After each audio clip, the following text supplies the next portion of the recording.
You gotta have knowledge for life. You gotta have knowledge for life. You gotta have knowledge for life. You gotta have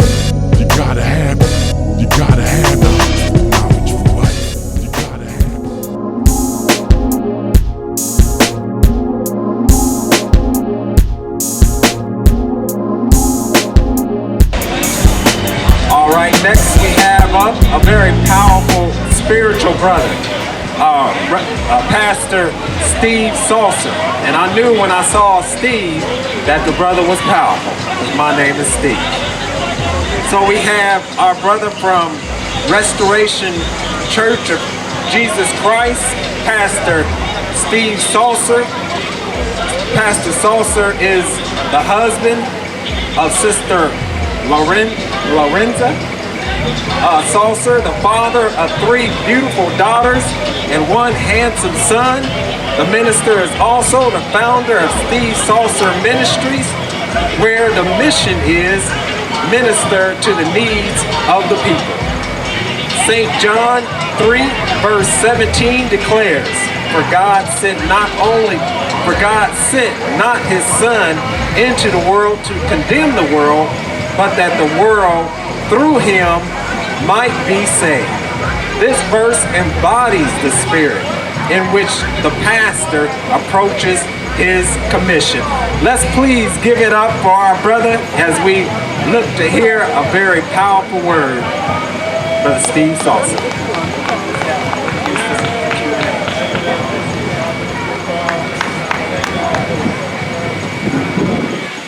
Everybody, how y'all doing? How y'all doing?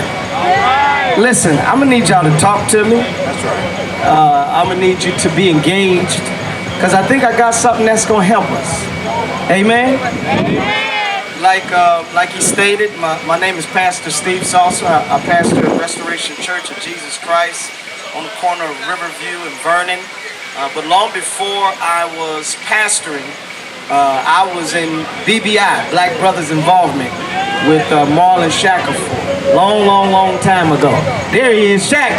Let's give it up for Shaq. Woo. Everybody that's under the sound of my voice, do me a favor. Can y'all do me a favor? Just stand up and shake just for a minute. Just kind of shake loose all the cobwebs. I think we need to wake up a little bit. Always remember, you get out of a thing what you put into it. All right? Huh? It's a brick church right where Riverview being like this. Rosedale, Riverview, or where the Grenadier is. It's being like that, it's the red brick church on the hill. So my subject today, that's my friend right there, Kenya Baker. That's my friend and my boss. She's everybody's boss, big sister, and mama. Amen, so it's good to see you. My subject today is melanated and elevated. The intent of this class is to discuss a few things that I think hinder us from overcoming the challenges that face Black people, and then how we can capitalize being that I believe we're capable of going forward. All right, I'm gonna move a little closer. Can I do that? Move a little closer. I feel like I'm fine. I feel like I'm real far from y'all. Can y'all hear me good? Yes, sir. So first thing, let me say this. It's important to remember that our current state is not our original state. All right. Everybody that's listening, say that with me. My current state. My current state is not my original state. It's not my original state. Let me use this for an example. You hear people all the time talk about the crabs in the bucket. How many heard that analogy? They oftentimes say, we've said it about each other, and we act like crabs in a bucket. How many times you said that about your family, about your friends, about the people that look like you? We act like crabs in a bucket. What we're referring to is if you put a crab in a bucket, and it's been said if you put 2 crabs in a bucket, you only have to put a top on that bucket, because the crabs won't allow each other to get out of the bucket. But I want to challenge our perspective when it comes to that analogy. because I don't believe that the crabs are trying to hinder each other from getting out of the bucket. It's important to remember that a bucket is not a crab's original habitat. A crab wasn't created to live in a bucket. So when you take a thing out of its natural habitat and it responds in a way that you consider to be adverse, you can't blame the thing. You gotta blame the individual that put the thing where it is. And so that being said, you can't call us crabs in a bucket. You gotta call us individuals trying to overcome. And we might not try to overcome the way you think we should. We might not always try to overcome in the most productive way. But as long as those crabs are pulling on one another, that's proof that they still trying. That's right. And so all you got to do is make sure that you have the kind of mentality that no matter how big or how bad your problem get, you don't quit trying. Right. Amen? Amen. Listen to this. We've been robbed. We are a people. And this is a reality. I'm not telling you no story. This is a reality. I'm not really here to preach a traditional sermon either. This is a reality. We are a people who have been robbed of essentially everything that matters. We've been robbed of God. We've been robbed of culture. And we've been robbed of self-worth. I'm going to say that again so nobody miss me. We've been robbed of God. We've been robbed of culture, and we've been robbed of self-worth. The byproducts to that robbery have been instilled in people for generations. Come on. Science says that it only takes 3 generations of dogs to change the behavior of an animal. As much as you don't like to admit it, people are animals. We are creatures that were created by a creator God. And behavioral patterns change after 3 generations. Think about it in a small way. They tell you in order to break a bad habit, it takes at least 3 weeks. In order to embed bad behavior in a people, it takes roughly 3 generations. Now, when you consider that all it takes is 3 generations, consider how many generations we were impacted by the byproduct of human trafficking. Come on, brother. That's what we call it now. Right. That's a cute term. That's right. Think about all of the generations, one generation after another generation after another generation that lasted us literally hundreds of years. And so some of the bad behaviors that you see are the residue of the experiences of our ancestors more than 100 years ago. That's right. You cannot erase the byproduct or residue of human trafficking that has happened for hundreds and hundreds of years in a 50-year span. Right. Are you with me? Yes, sir. So this is why it matters. Because self-worth develops culture. And culture develops how you address your God. And if your self-worth is off, your culture will be negatively impacted. If your culture is negatively impacted, it will influence the way you see your God. Right. Do you hear me? Yes, sir. Jesus made this real clear, and I want everybody to hear me. Jesus made this real clear. He said, the way that I know you, my disciples, is not by how you speak in tongues. It's not by how you dance or shout. He said, the way I know that you are my disciple is by how you love your neighbor like you love yourself. Come on now. Here's the problem in our community. We have a self-love problem, so we cannot effectively, on a consistent basis, love each other right. Come on now. We gotta first learn that. I know people want you to think that it's selfish to consider yourself as important. But I want you to know that if you don't consider yourself important, you'll always feel like you gotta make somebody else go down in order for you to go up. Right. Teach. You don't gotta make nobody look bad in order for you to look good. Come on. Right. The reality is, if I understand the value that's in me, then I will not rob the next person of their value, but I will instill something in them that will make them more valuable. I'm talking today. I'm talking better than y'all yelling back at me. Come on. So let me focus on a few things, just 3 things, and then I'm gonna sit down. Is that all right? Good, brother. I'm gonna focus on 3 things, and then I'm gonna sit down. Number 1, I want to focus on how self-worth impacts culture. Consider it this way. Black people, and I'm using the term black people in a very general sense, people of color, as a result of the traumatic experiences that we've experienced for thousands of years. We have inherently developed this mentality that we can't be proud of ourselves until we assimilate to somebody else's culture. I'm gonna show you on a couple levels. Black people don't feel like they made it till they get to move out in the suburbs. Right. I ain't talking down to you, I've done it myself. I moved out in the suburbs, I was living in Springboro. My neighbors, whenever my kids was outside, they made their kids go in the house. I got pulled over on my street every day I left to go to work. I was going 28 and a 25. They gave me a ticket. Pulled me over every single. If I wasn't going between 20 and 23, I was getting pulled over. Wow. And sometimes I was getting pulled over anyway. And the reason that I got pulled over is because suspicious things have been happening in the community. And I just happen to be suspicious. That's right.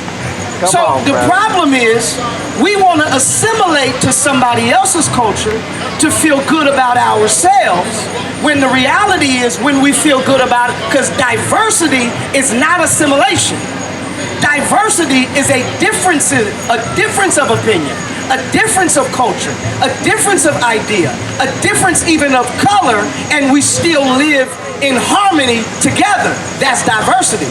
In most environments that we consider diversity, it's not diversity at all, it's only assimilation. So you've seen now how we've attempted to feel better about ourselves by assimilating to somebody else's culture. Now think about it I'm gonna challenge some people, I'm gonna challenge you. We do it on a grand scale when it comes to who we really believe we are. Consider all of these black movements here recently that have risen up that find pride in denying their African roots. Come on. I'm even gonna make some of my own people mad at me. Come on.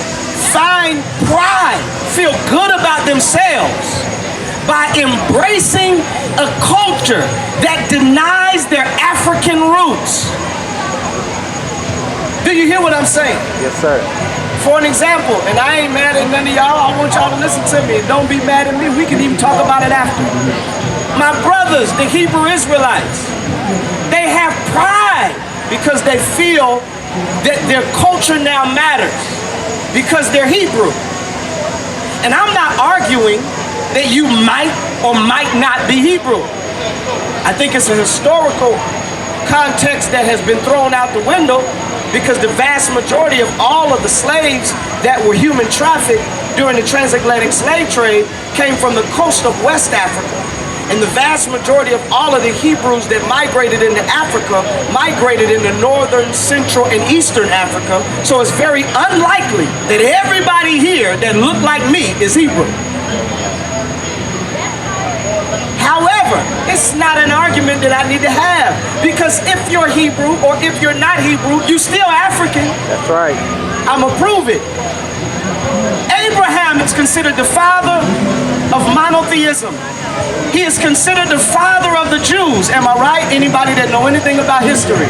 I ain't talking about the Bible yet, I'm talking about history. Abraham was a historical figure that was considered the father of the Hebrew people. He was the father of the Jews. We worship to this day the God of Abraham, his son Isaac, and his son Jacob, correct? Right. Abraham was from the tribe of Chaldeans. The Chaldeans, look it up, Google them if you think I'm lying. The Chaldeans were Central Africans. Abraham, the father of the Jews, was an African.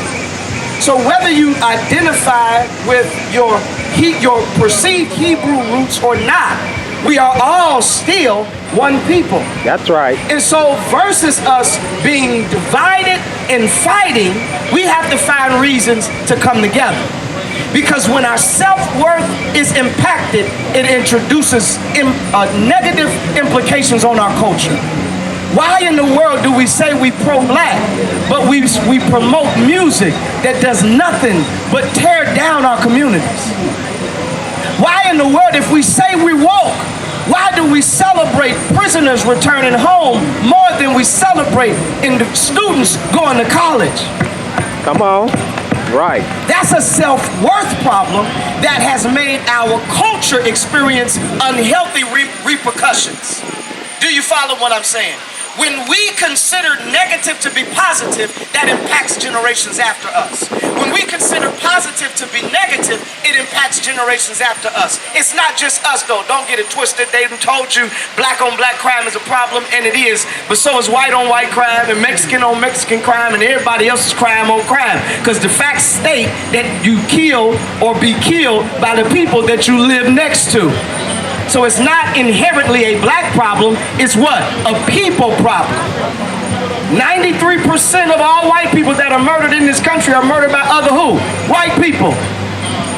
If we're gonna give it that title, it got to be white on white crime too, right? But those things are used to impact our self-worth, make us feel like we're less, but in all actuality, we're just as valuable as everybody else. So we got to focus on our self-worth, and I'm about to close because he hitting this clock on me. Number two, if our culture is impacted negatively, it will influence the way we see God. Here's why I want to focus on that, because oftentimes we've been told that we don't want that God because that's a white man's religion. Jesus was a Jew that was born in Bethlehem of Judea, literally walking distance from Africa. Egypt, as you call it today, that was not conquered by the Arabs, so it was still a dark country and the darkest continent on earth. But in the Bible that you read from, it says that he went there to hide and blend in. Jesus was always on the side of the oppressed. Matter of fact, after Jesus died, the disciples, they traveled throughout northern, central, and eastern Africa, so far east it got to Asia. Before Paul ever went to Rome to argue in front of King Agrippa. Rome was introduced to Christ 79 years after Jesus died. But it had spread all throughout the Middle East and all throughout northern, central, eastern Africa, and even into India. And so we are not secondhand citizens when it comes to Christianity. They've done a good deed by exposing our weakness, by separating us so we couldn't communicate. You might have taught us a new language, but you didn't teach us a new God. I'm talking right today. Right. And so don't allow somebody's perverted perspective to cause you to run from the God who was the one who died and rose for your benefit. Here's the reality. Can I tell you the reality? If we return to God, we'll find value in ourselves. If we find value in ourselves, we'll find value in those around us. And when you really find God, you get a love that is colorblind. And I'm not talking about this colorblind that most of the politicians talk about.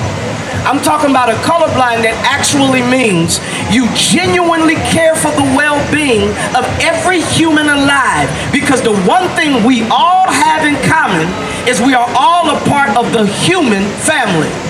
There are diversities of ethnicities within that family, but if you really want to have some pride in yourself, know that we were the first family. You can get every color out of us, but no colors without us.